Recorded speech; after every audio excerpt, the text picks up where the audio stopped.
I think firecracker factories are some of the most fascinating of all fireworks, and look at all these machines in here. This is incredible.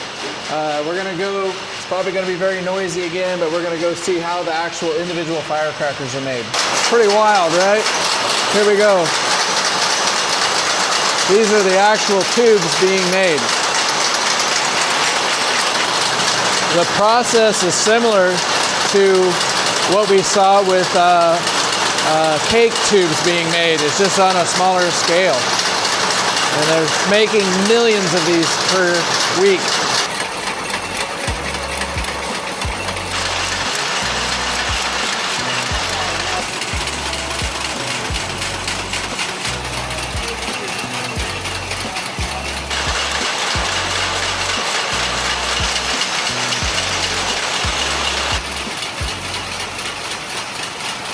We saw the conveyor belt.